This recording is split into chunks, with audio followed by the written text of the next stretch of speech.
She stood by the mirror in our bedroom, applying her lipstick with that same detached confidence she'd been carrying for months.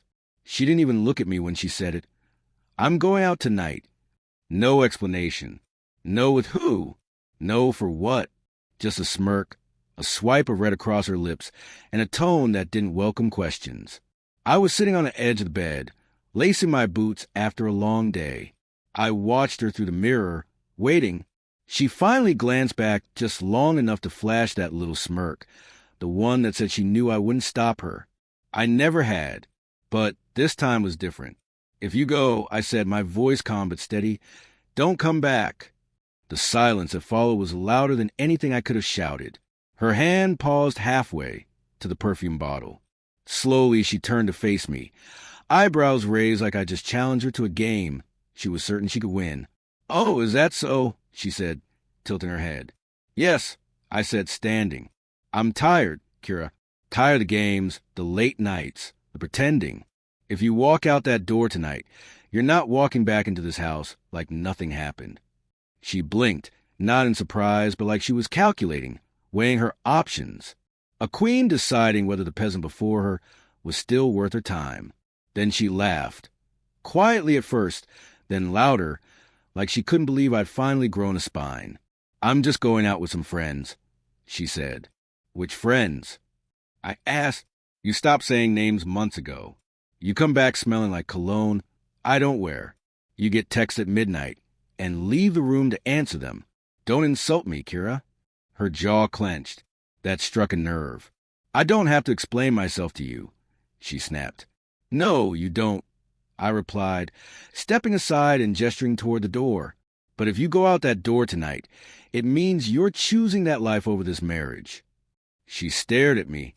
8 years of marriage passed between us in that gaze.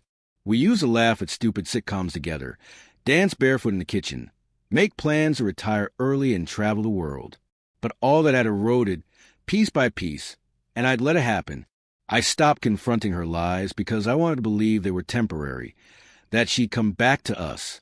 But tonight, that illusion ended. She turned away, grabbed her clutch, and walked to the door.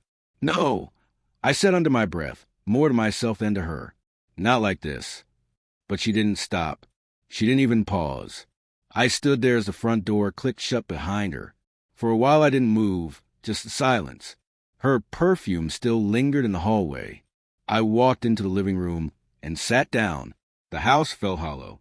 I stared at the wedding photo hanging by the staircase. Us in Greece, smiling like we had forever. She didn't come back that night. Not the next day either. It was 3 days later when her sister called, asking if I'd heard from Kira. I told her the truth. She left. I told her not to come back. She took me at my word. No apology. No explanation. Just silence, like she'd vanished into thin air. But the truth surfaced eventually. A mutual friend, someone she thought I'd lost touch with, sent me screenshots. Photos of her with another man. Same night she walked out. Same red dress. Holding his hand the way she used to hold mine. Only this time she wasn't pretending. She looked alive. It hurt like hell, but strangely it also freed me. I spent weeks replaying that night in my head, wondering if I was too harsh, if I should have fought harder. But I can't understand something. Love isn't supposed to feel like begging. Marriage isn't supposed to feel like you're being tolerated. She left because she thought I wouldn't stand up for myself, that I'd accept anything just to keep her. But I didn't. And while the silence that followed was brutal, it was also honest.